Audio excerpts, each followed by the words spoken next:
اگر دو چیزوں پر انسان عمل کرے گا تو وہ کامیاب رہے گا، اور اگر دو چیزوں سے ہٹ کر اپنی زندگی گزارے گا تو کامیابی کا سرٹیفکیٹ، کامیابی کا پروانہ اسے ہرگز نہیں مل سکتا۔ ایک چیز ہے اللہ کے احکام اور دوسرا جناب رسول اللہ صلی اللہ علیہ وسلم کا طریقہ۔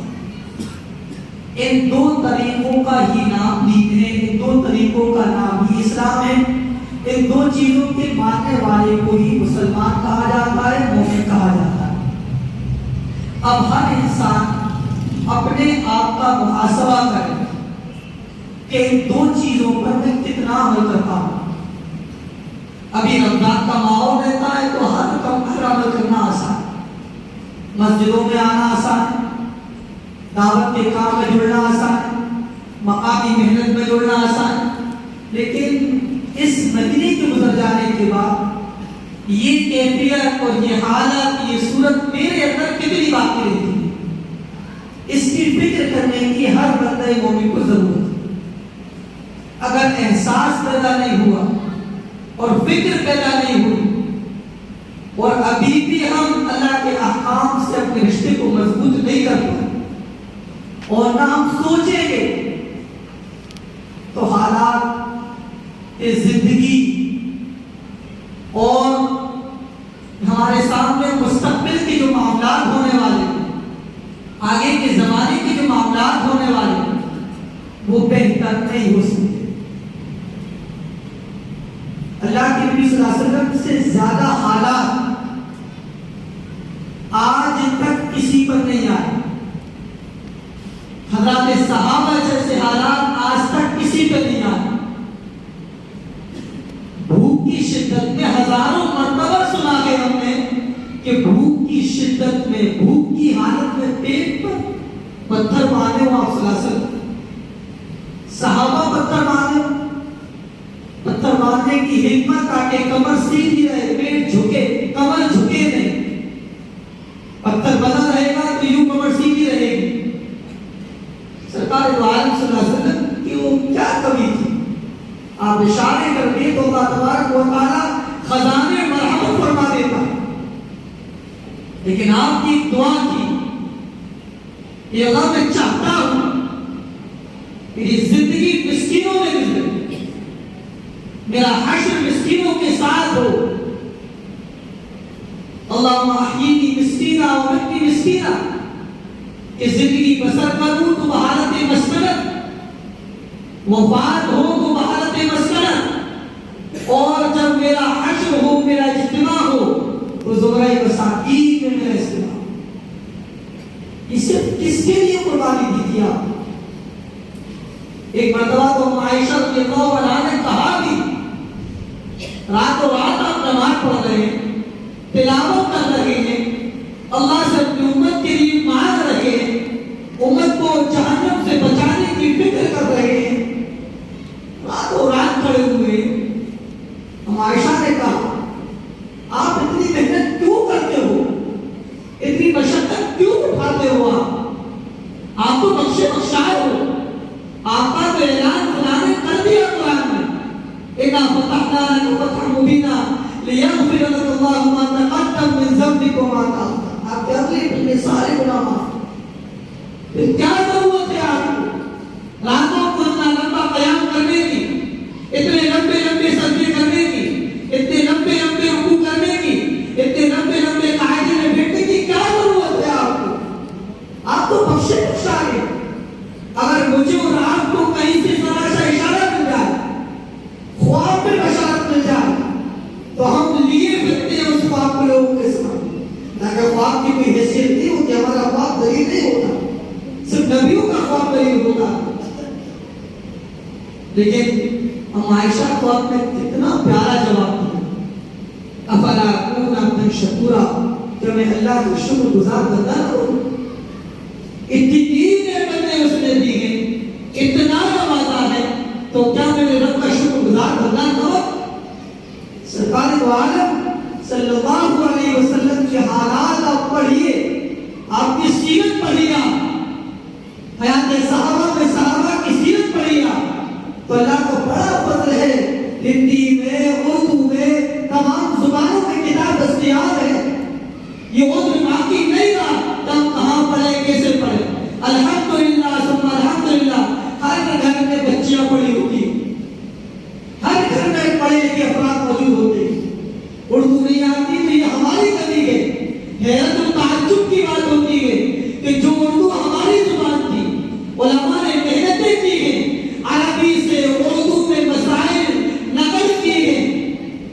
لیکن ہماری مسجدوں میں ہندی میں دعائیں لگی رہتی ہیں، ہماری مسجدوں میں ہندی میں اعلانات ہوتے ہیں۔ یہ سب سے بڑا سوتیلا پن تو ہم کرتے ہیں، ہماری زبان کے ساتھ، ہمارے احکام کے ساتھ، ہماری مسجدوں کے ساتھ، اللہ کے رسول صلی اللہ علیہ وسلم کے طریقے کے ساتھ پہلے کھلواڑ کرنے والے ہم ہیں، سب سے بڑا مذاق اڑانے والے ہم ہیں، اللہ کے نبی کو دکھ پہنچانے والے ہم ہیں۔ میرے عزیزوں میرے بھائیوں، اس دن میں بات یاد آئی، اللہ تبارک و تعالیٰ نے جناب رسول اللہ صلی اللہ علیہ وسلم کے بارے میں لفظی گستاخی کو پسند نہیں کیا ایک موقع پر۔ آپ نے کہا کہ کریمہ سنوں کی تراویح پہلے باری کی آیت، یا ایھا الذین آمنوا لا تقولوا راعنا وقولوا انظرنا واسمعوا وللکافرین عذاب الیم۔ اس آیت کا پسی منظر آپ سن کر حیرت کرو، اس آیت کا پسی منظر، اس آیت کا شان نزول، اس آیت کے اترنے کی وجہ، اسے شان نزول بولتے ہیں عربی۔ یہ آیت کیوں اتری، کیا واقعہ رہا، کیا اس کا پورا منظر رہا ہے؟ اصل میں منظر یہ رہا، آپ غور سے سنیے، اللہ پاک نے نبی علیہ السلام کی الفاظ کی گستاخی کو پسند نہیں کیا۔ آگے کی بات آپ سنیے، اللہ کے صحابہ اللہ کے نبی کی خدمت میں حاضر ہوتے تھے، عربی میں کہتے تھے راعنا راعنا، آپ ہماری رعایت کیجیے، آپ ہماری رعایت کیجیے، آپ کے حقوق کہتے، صحابہ کہتے راعنا، را الف عین نون الف، عین کو بغیر کھینچے راعنا، آپ ہماری رعایت کیجیے۔ یہودیوں کو موقع مل گیا، آج یہودیت نے ظلم کھا رکھا ہے، یہ آج کا دشمن نہیں ہے، خدا کی قسم اللہ کے نبی صلی اللہ علیہ وسلم کے زمانے سے قرآن کے چھٹے بارے میں صاحب کہا ہے،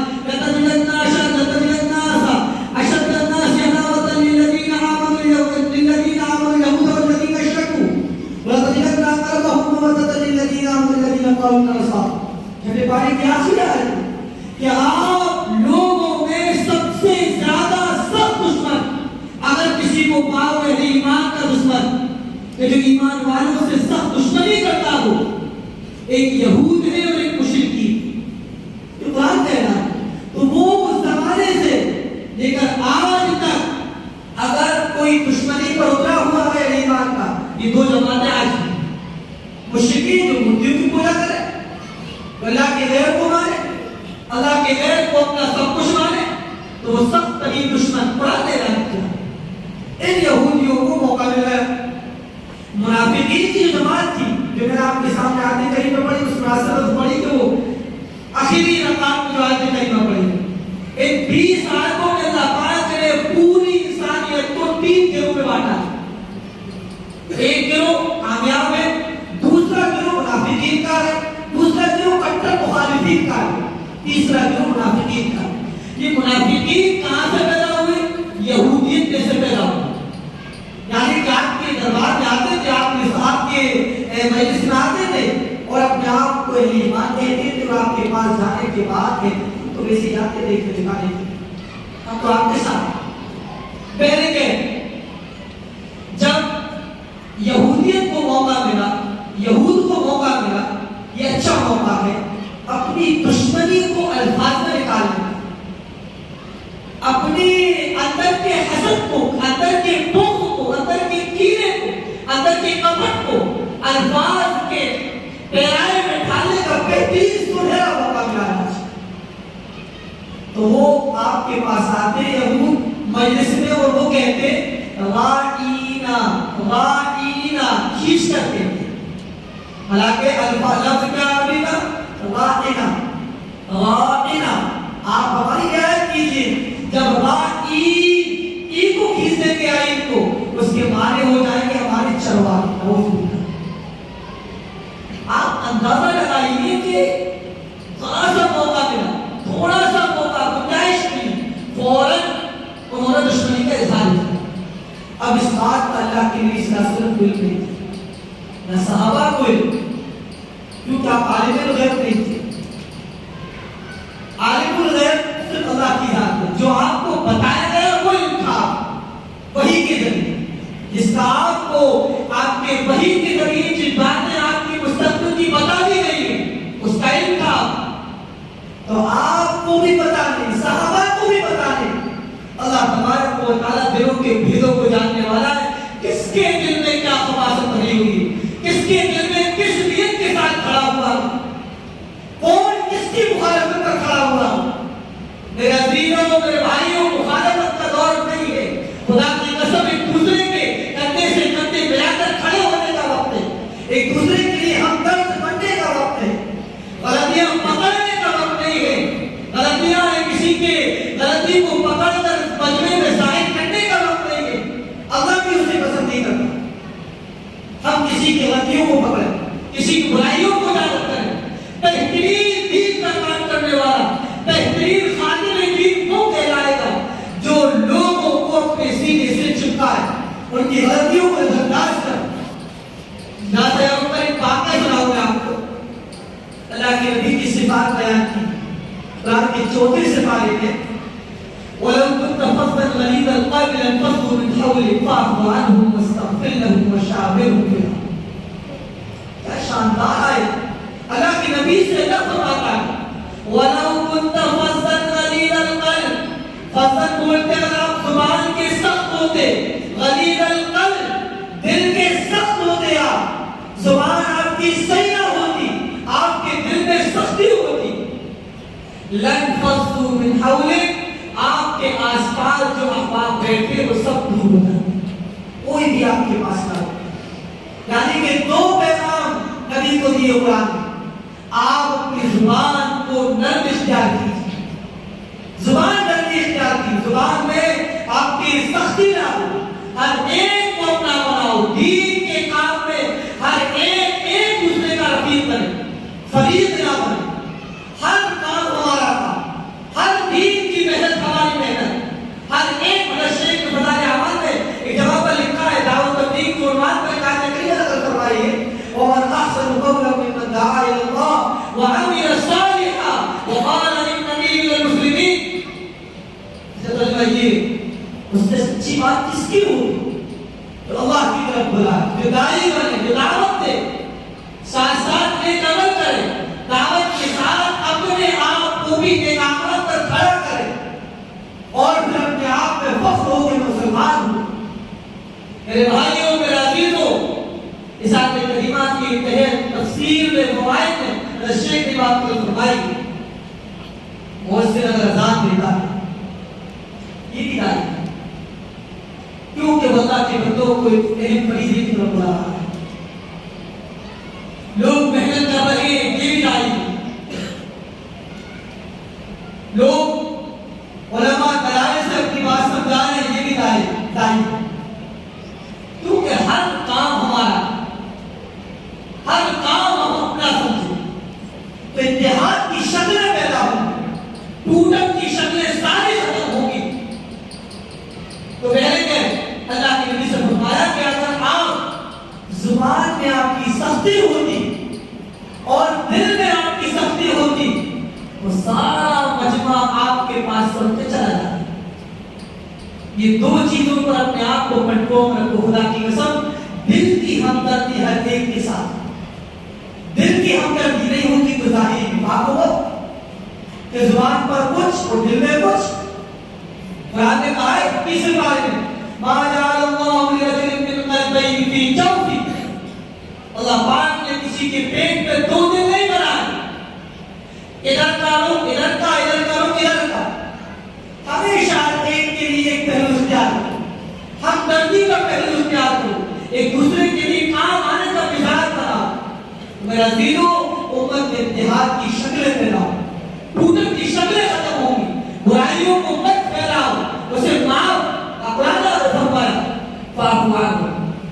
اگر غلطی ہو جائے صحابہ سے, صحابہ کی جماعت سے کوئی غلطی ہو جائے, فاعفو عنہم, اپنے معاف کر دو انہیں, درگزر کر دو انہیں, اپنے مجمع میں اس کی غلطی ظاہر مت کرو, ورنہ وہ بجائے جوڑ کے توڑ کی شکل پیدا ہو جائے, وہ آپ سے دور چلا جائے گا.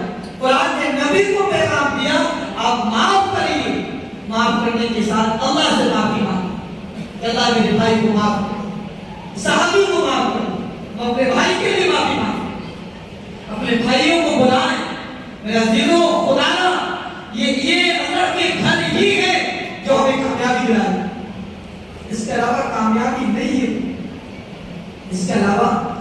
اسباب میں کامیابی ہرگز نہیں ہے. ایک آیت آپ نے آج سنی ہے, أَلَمْ تَرَ كَيْفَ فَعَلَ رَبُّكَ بِأَصْحَابِ الْفِيلِ أَلَمْ يَجْعَلْ كَيْدَهُمْ فِي تَضْلِيلٍ وَأَرْسَلَ عَلَيْهِمْ طَيْرًا أَبَابِيلَ. کیا شاندار صورت ہے. تعلق دیوبند کی گستاخ سے محمد عالم صاحب نے نبی رحمۃ اللہ علیہ 2002 میں انہوں نے اس آیت پر ایک مضمون لکھا اور عربی میں شامل ہوا تو سعودی عرب وہاں تک گیا. اس وقت ایران افغانستان ایران کی لڑائی کی شروعات ہوئی تھی. اس وقت اس پر ایک مضمون لکھا تھا کہ اللہ اسباب کا محتاج نہیں ہے. خدا کی قسم اللہ اگر حفاظت کرنے پر آ جائے ہمارے اعمال کو دیکھ کر تو خدا کی قسم تو اپنی کائنات میں کسی ایک مخلوق کو حرکت دے کر مخالفین کو تہو پایا کر سکتا ہے. کوئی نہیں بچا سکتا. ابراہ کے مقابلے میں کوئی بڑا لشکر کھڑا نہیں ہوا تھا. وقت کی سپر پاور حکومت کی بڑے ناز و نشرے کے ساتھ خانہ کعبہ کی اینٹ صحیح بجانے کے لیے آیا تھا. ہاتھیوں پر سوار ہو کر آیا تھا. ارادہ یہ کیا تھا کہ میں ایک اینٹ سے بجا دوں گا, خانہ کعبہ کو مسمار کر دوں گا, منہدم کر دوں گا, جلا دوں گا. اس کے بعد پھر لوگوں کی توجہات مقام سرا کی طرف جھک جائے. جو متولی کعبہ تھے خواجہ عبد المطلب عزیزو, آپ کے دادا جن کا اصل نام شیبہ تھا, عبد المطلب سے مشہور کیا لیکن اصل نام آپ کے دادا کا شیبہ تھا. بچپن سے آپ کے بالوں میں سفیدی تھی اور شیبہ بولتے ہیں سفید بال جب سر میں آ جاتے ہیں اسے شیبہ بولتے ہیں. واشتعل رأس شیبہ ولم أكن بدعاء ربك شقيا. حضرت زکریا نے دعا کی کہ اللہ میں تجھ سے دعا کرتا ہوں, میری عمر اگرچہ کتنی ہو جائے لیکن میں دعا مانگ کر تجھ سے کبھی نامراد نہیں ہوا اگرچہ میرے سر کے بال سفید ہو چکے. میرے عزیزوں میرے بھائیوں, جب اللہ تبارک و تعالیٰ نے ابراہ کے لشکر کو تہس نہس کرنے کے لیے, تہو بالا کرنے کے لیے, ہلاک و برباد کرنے کے لیے برابر میں انسانی لشکر نہیں کھڑا کیا, چھوٹی سی مخلوق ابابیل نامی پرندے اڑاتے. اللہ کی مخلوقات میں سے مخلوق تھے اور کیا نشانات کے پتھر ان کی چونچوں سے ان کے پنجوں سے گرتے تھے کہ جس پر گرا وہ ہلاک برباد ہو جاتا.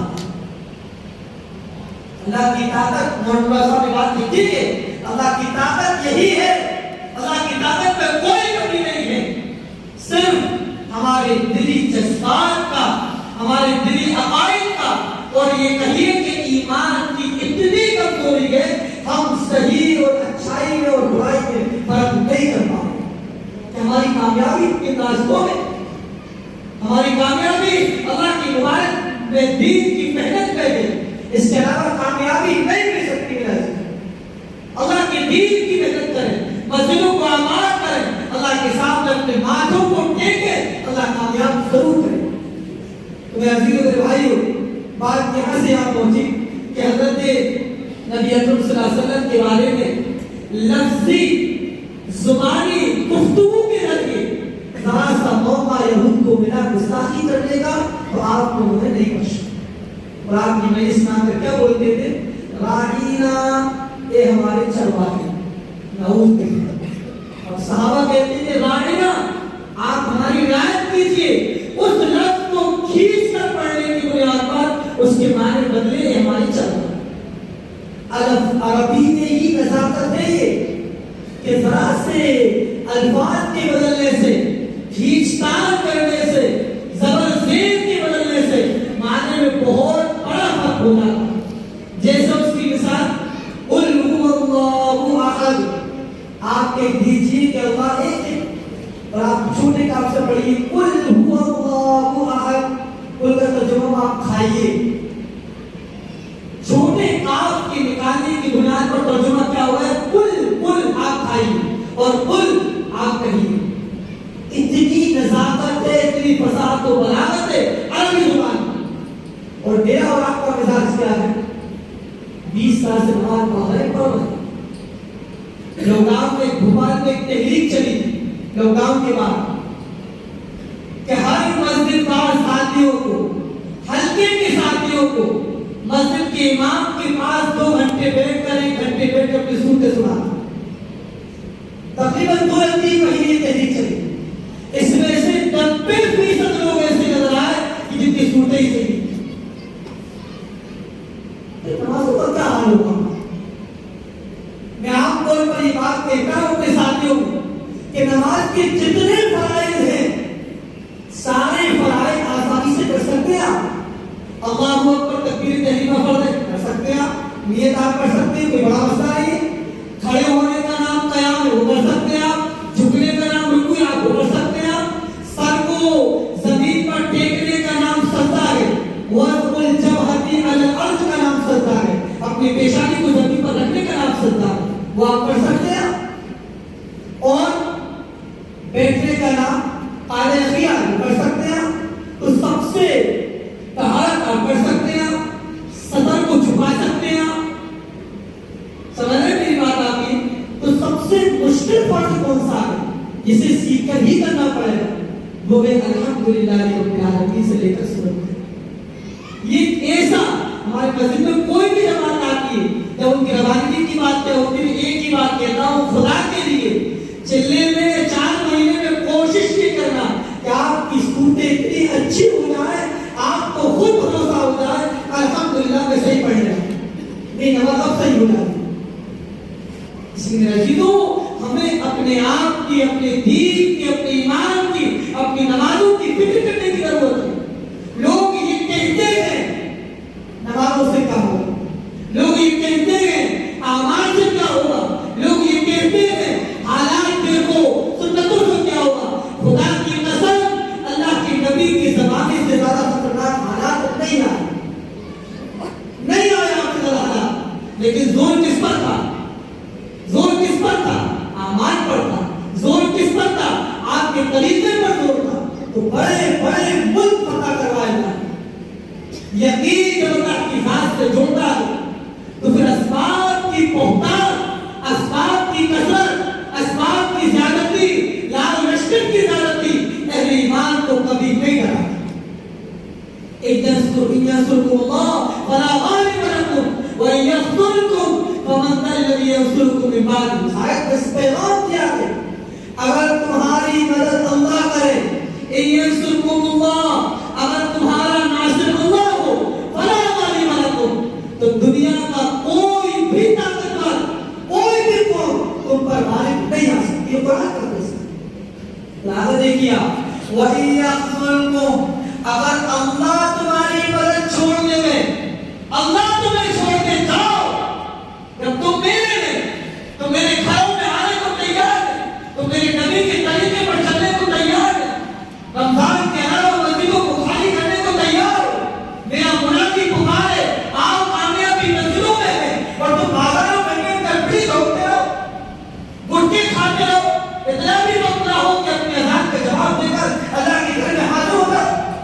تو قرآن کہتا ہے اگر وہ تمہاری مدد کرنا چھوڑ دے، وَإِن يَخْذُلْكُمْ، اگر وہ تمہیں میرا مددگار چھوڑ دے، فَمَنْ ذَا الَّذِي يَنصُرُكُم مِّن بَعْدِهِ. بتاؤ کون ذات ہے، کون سی طاقت ہے جو تمہاری مدد کی بات مدد کرے.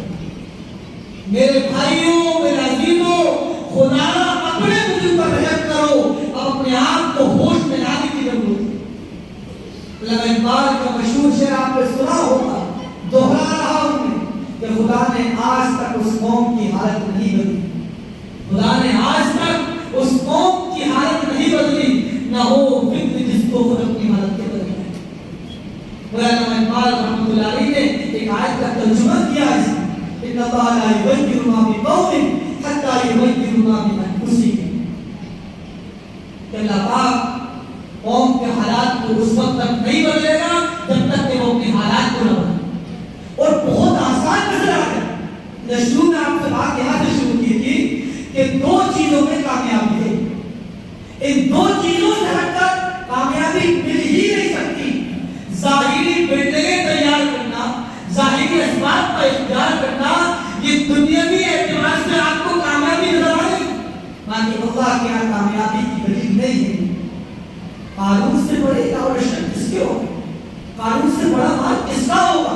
قرآن کی 30 سپارے کی آیت آپ نے سنی ہوگی. ایک قارون کان من قوم موسیٰ فبغى علیہم کہ قارون حضرت موسیٰ کی قوم کا ایک فرد تھا. بلکہ بعض علماء فرماتے ہیں کہ حضرت موسیٰ کا چچا زاد بھائی تھا.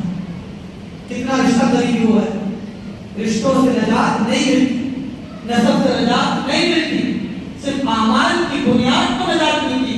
اعمال صحیح ہے تو کامیابی ملے گی, اعمال برے ہیں تو کامیابی نہیں مل سکتی. قارون نے شور مچایا کہ لو حضرت موسیٰ یہ حکم لے آئے تھا, ہمارے مال کو ہڑپنا چاہتے ہیں, مال کو لینا چاہتے ہیں, ہمیں منظور نہیں گئی, ہم نہیں مانیں گے ایمان. کیا حال ہوا؟ اتنا تھا قوم نے کہا اتنا ہوا. اترانے والوں کو اللہ پسند نہیں کرتا. کہتا تھا کہ یہ تمہیں جو حجت کی بنیاد پر ہو سے ملا, اللہ نے نہیں دیا مجھے. حشر کیا ہوا؟ فَخَسَفْنَا بِهِ وَبِدَارِهِ الْأَرْضِ, ہم نے قارون کو اس کے گھر کے ساتھ زمین میں دھسا دیا. پھر آگے اللہ نے فرمایا فَمَا كَانَ لَهُ مِنْ فِئَةٍ يَنْصُرُونَهُ, کون سی جماعت تھی اس کی مدد کرتی؟ کوئی جماعت نہیں ہے. اللہ کا عذاب آتا ہے, اللہ کی پکڑ آتی ہے. نیک لوگ دعائیں کریں تو دعائیں قبول نہیں ہوتی. امر بالمعروف اور نہی عن المنکر کے کام کو چھوڑا جاتا ہے. مسجدوں میں بیٹھے, شادی بیاہوں میں بیٹھے ہوئے, برائی آنکھوں کے سامنے دیکھ رہے ہیں, نبی کے طریقے کی دھجیاں اڑائی جا رہی ہیں, لیکن ہماری زبان پہ ایک لفظ نہیں آتا کہ ہمارا ہم بولتے ہیں. گھٹنوں پہ چائے پی رہے ہیں, ساتھ میں خوب دوستی ہو, لیکن اگر بولا کہ نبی کے طریقے کے خلاف بات کرے تو ہم نہیں بولنا. اس کی وجہ میرے عزیزوں کی ایمان کی کمزوری ہے. تو میں عرض یہ کر رہا تھا کہ حضرت نبی اکرم صلی اللہ تعالی علیہ وسلم کی شان میں لفظی گستاخی کو اللہ نے پسند نہیں کی. یہودیوں کو موقع ملا اور یہودیوں نے راہینہ کہنا چالو کیا. وہ علام الغیوب ہے, وہ دلوں کے حالات کو جاننے والا ہے, وہ دلوں میں ابھرنے والے جذبات سے بخوبی واقف ہے کہ کس کے دل میں کیا کیفیت پیدا ہوتی ہے اور یہ کیا کرنا چاہتا ہے, اس کے دلی جذبات کیا ہے, یہ کیا بغض پھیلانا چاہتا ہے. اللہ نے فوراً آیت ڈالی یا ایھا الذین آمنوا لا تقولوا راعنا, اے ایمان راعنا کہنا بند کرو, الفاظ ہی مت کرو تو وہی نہیں. وقولوا انظرنا, اور تم انظرنا کہو, واسمعوا کہو. انظرنا کے معنی بھی وہی, راعنا کے معنی بھی وہی, واسمعوا کے معنی بھی وہی. یہ الفاظ استعمال کرو. جب کسی کو ہمارے لفظ سے گستاخی کرنے کا موقع ملتا ہو تو آپ الفاظ کو چھوڑو, اب دوسرے الفاظ استعمال کرو. یہ سبب کسی نے دیا ہے؟ نبی کی شان میں گستاخی کرنے کا موقع ملا, فوراً آیت ڈالی. یہ وہ گستاخی کیسی تھی, نہ صحابہ کو پتا نہ نبی کو پتا. صحابہ کو پتا چلا تو سب کہتے تھے, وہ سب بتاتے تھے گستاخی کیا ہوگی, لیکن صحابہ کو بھی پتا نہیں, نبی کو بھی پتا نہیں کہ اس زبان کو دبا کر راجیہ بولتے ہیں, میری شان میں گستاخی کرتے ہیں. لیکن پیارا نبی, اللہ کا محبوب, اللہ کا دلارا, اللہ کی بات پسند نہیں آئی کہ میرے نبی کی شان میں گستاخی ہو.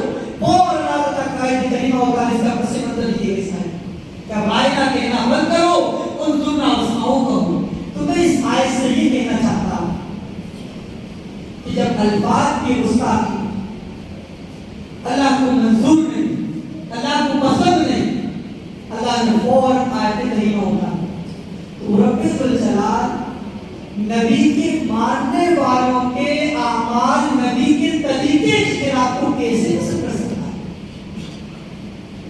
نبی کے نام لیواؤں کے طریقہ نبی کے خلاف ہو, اللہ اسے کیسے پسند کر سکتا ہے؟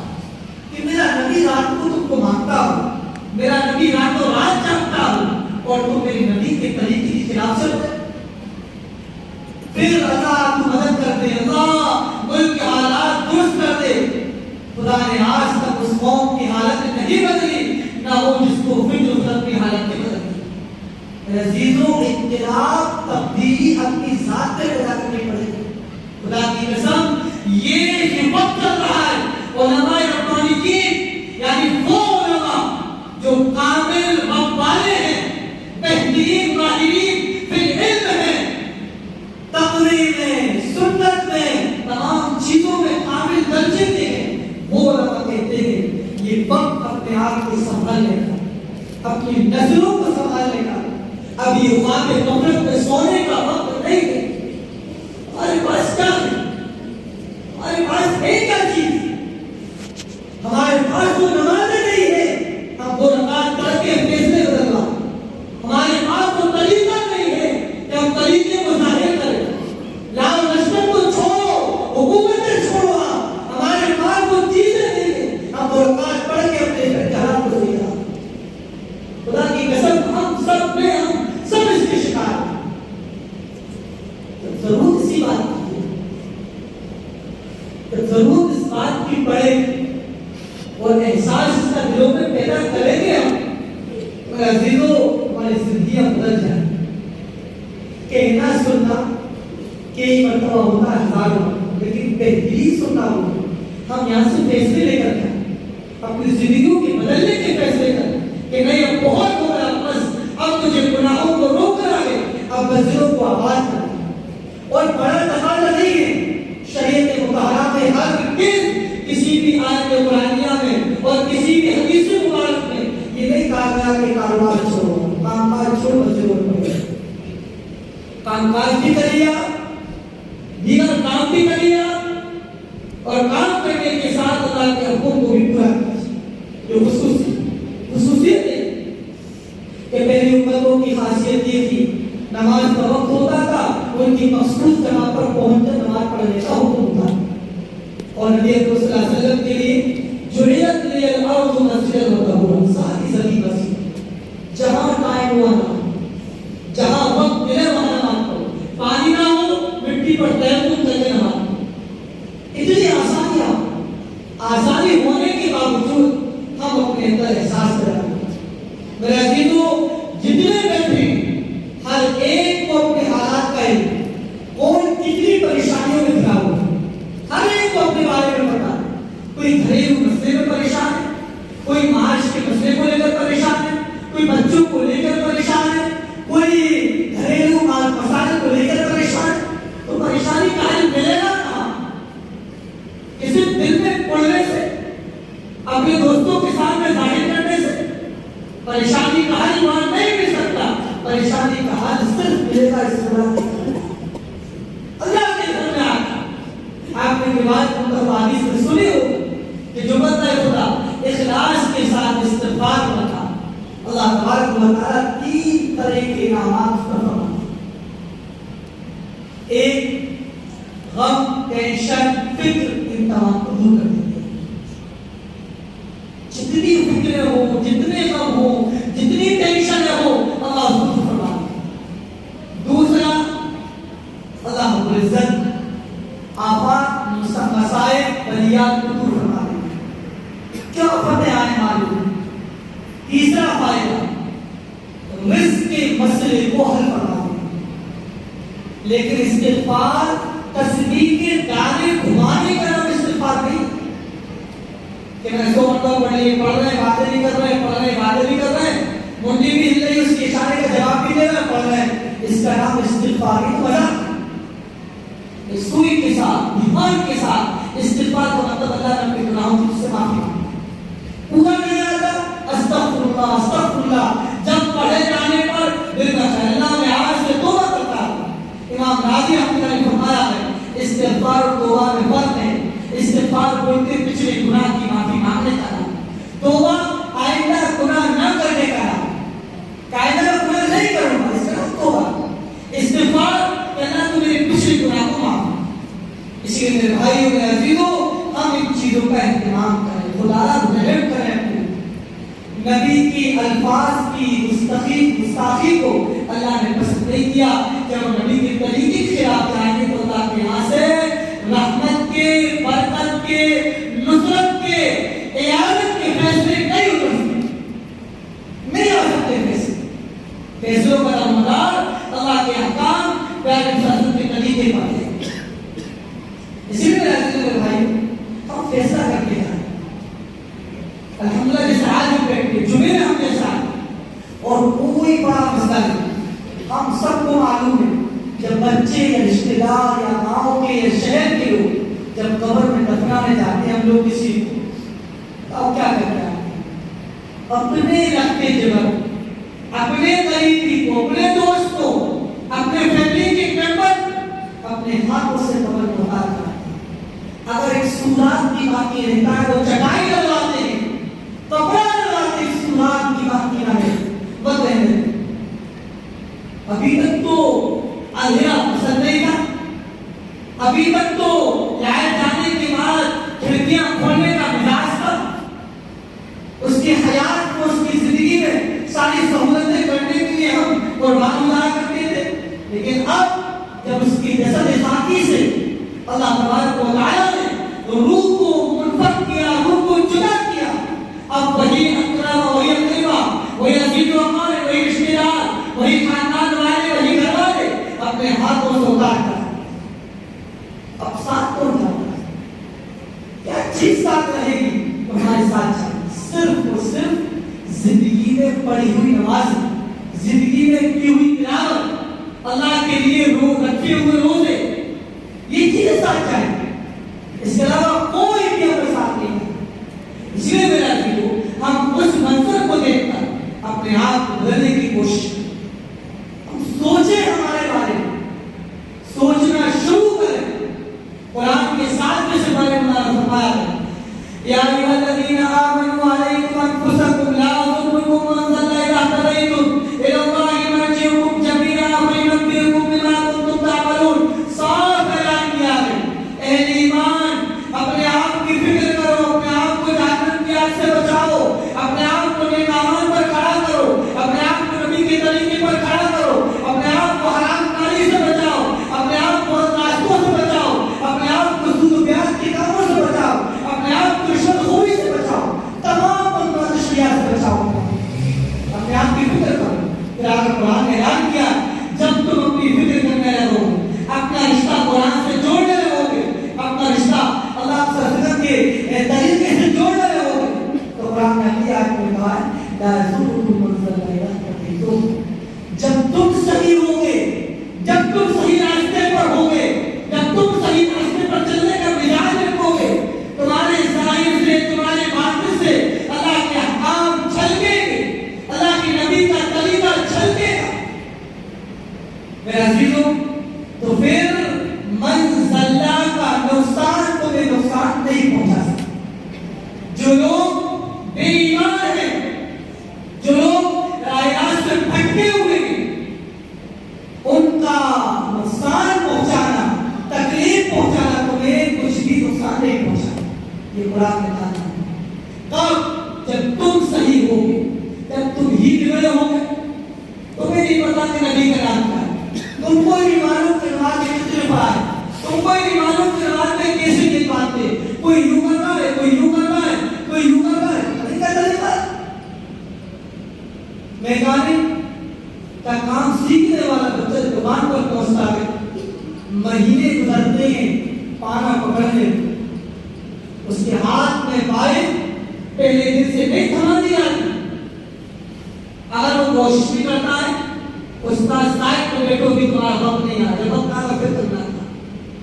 یہ دنیا کی کام اور جس پر ساری زندگی کا پتا ایمان کی بات سب سے اہم چیز وہ اتنی کیوں ہوئی کبھی سیکھنے کا وقت نہ ملے, سیکھنے کا وقت نہ ملے, اپنے آپ کو ہم محتاج نہ سمجھے, اپنی ضرورتوں کو صحیح نہ کرے, اپنی کمیوں کو تلاش نہ کر کے دوسروں کی کمیوں کو تلاش کرے. عزیزوں فریق نہ بنو, رفیق بننے کی کوشش کرو, رفیق ساتھی بننے کی کوشش کرو, معاون بنو, فریق مت بنو کہ ہمارا کام ہمارا.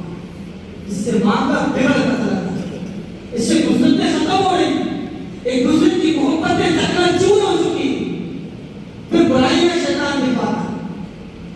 اس لیے میرے بھائی میرے عزیزوں تو ایک آیت کریمہ میرے ذہن میں ابھی آیا کہ ایک لفظ آیا میری زبان پر ابھی کہ جھلکنا چاہیے, اللہ کے احکام ہمارے ظاہر سے جھلکے, اللہ کی نبی کا طریقہ جھلکے. ایک آیت کریمہ پہلے سے پڑھیں صبغۃ اللہ ومن احسن من اللہ صبغۃ. عیسائیوں کا ایک طریقہ رہتا تھا جب ان کے یہاں کوئی بچہ پیدا ہوتا تھا اس بچے کو ایک کلر کی پانی میں ڈبوتے تھے 7 بچے اور کہتے تھے کہ ہم ابھی پکا عیسائی بنتے ہیں. 7ویں دن اس بچے کو اس کلر کی پانی میں ڈبوتے تھے. ڈبونے کے بعد کہتے تھے کہ اب اس پر کلر چلا عیسائی ہوگا, ابھی پکا سچا عیسائی بن چکا. تو قرآن نے کہا صبغۃ اللہ, اللہ کا اختیار کرو.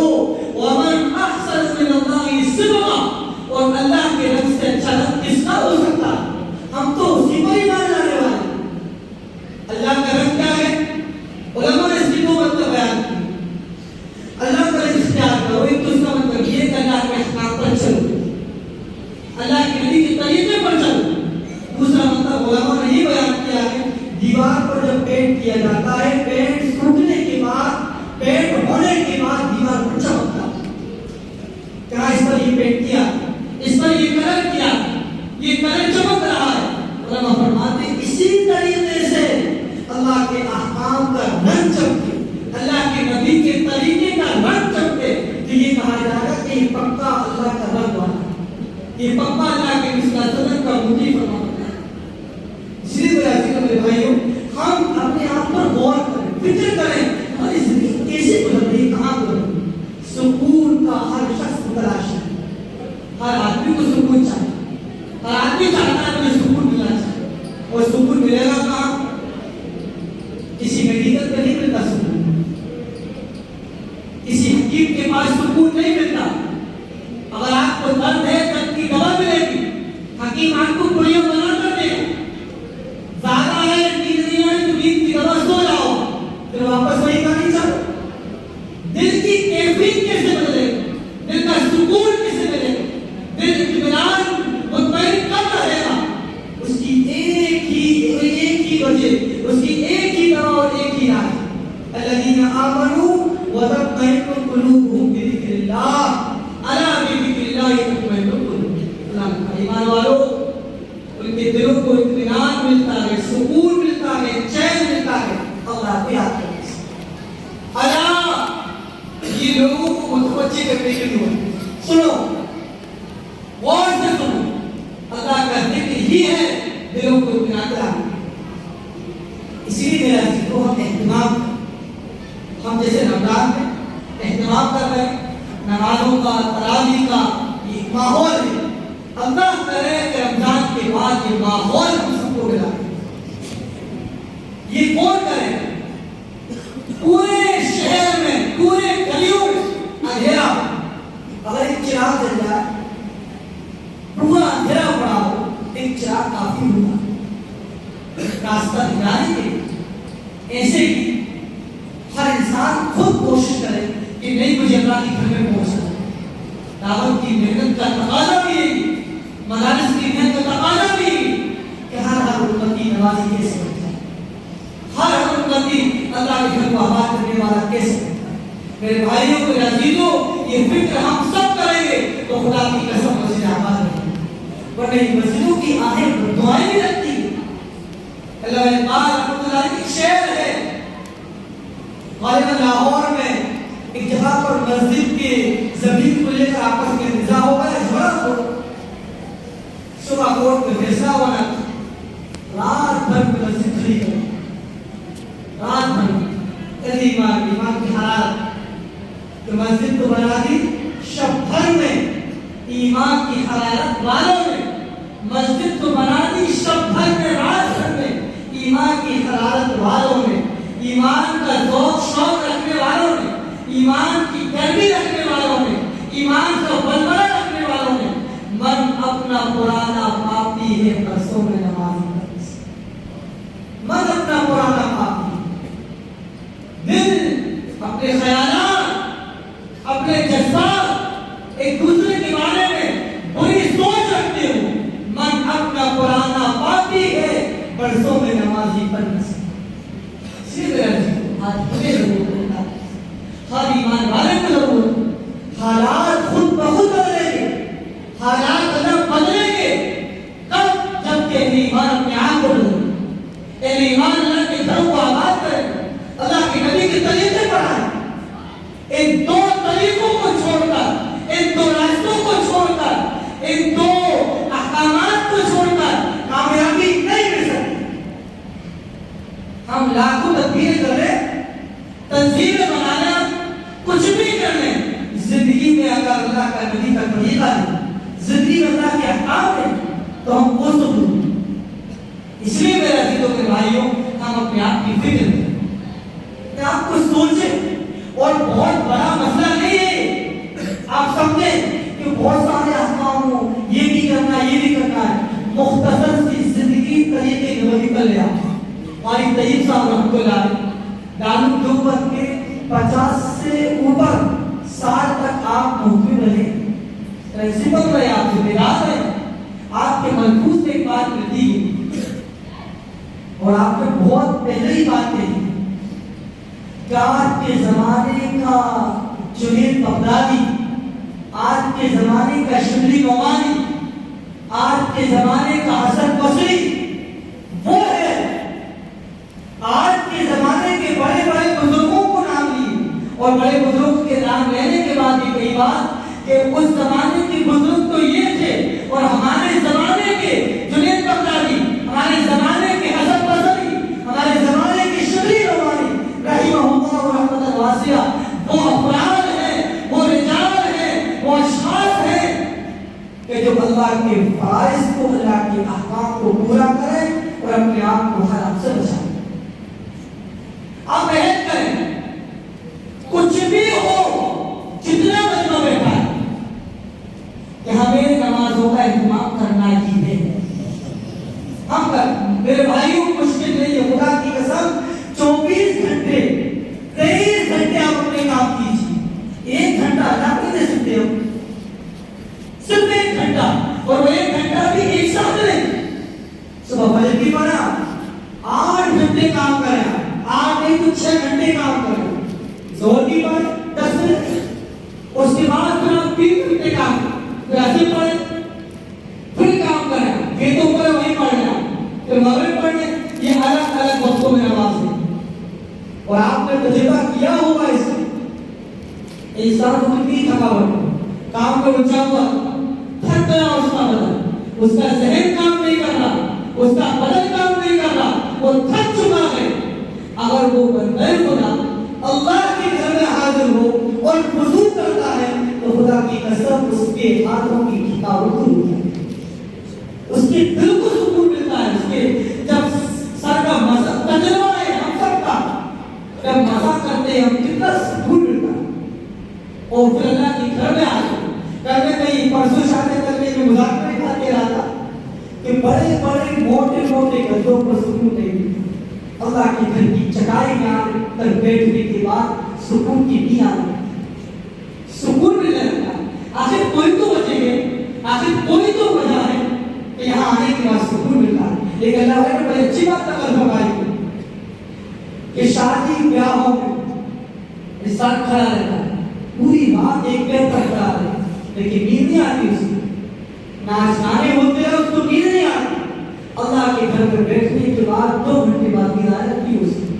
اصل وجہ کیا ہے کہ وہاں پوری رات کھڑا رہتا ہے، پوری رات معاملات دے گا، اسے نیند نہیں آئی، لیکن یہاں 2 گھنٹے میں آ جاتی.